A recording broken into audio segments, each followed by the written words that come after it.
Another nice feature of this tool is a lot of times we may be working on a vehicle and maybe we're testing a circuit and it's got a long, string of wire that could go from the front of the car to the back of the car. And a lot of times the longer the length of the wire, you have to calculate for all the resistance of that long stretch of wire.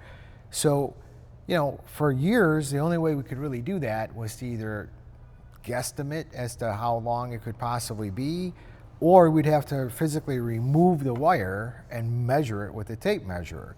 But this tool has a nice little feature built into it that I could take any kind of length of wire, whether it's a relatively shorter wire like these test leads here, or something that's an unknown, because this would be very easy for us to just measure with a tape measure. But we have a little spool of wire here. It started its life as a 50-foot spool.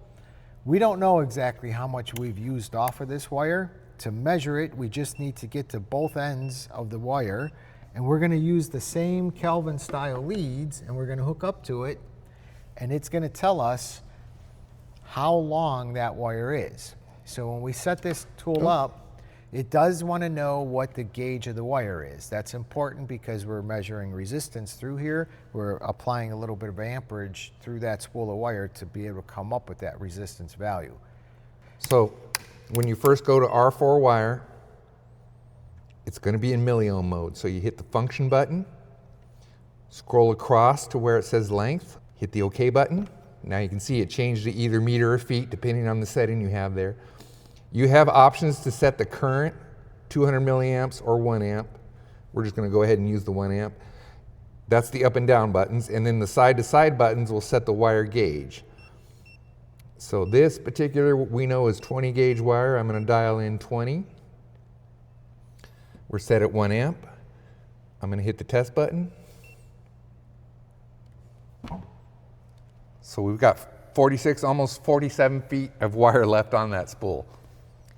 So that's another great benefit for us to be able to use within the industry, because like we said, whether it's for high voltage circuits or low voltage circuits, a lot of times we may want to know not only what the gauge size of the wire is, but we want to know how long this wire happens to be. This is a very quick, easy way to be able to determine.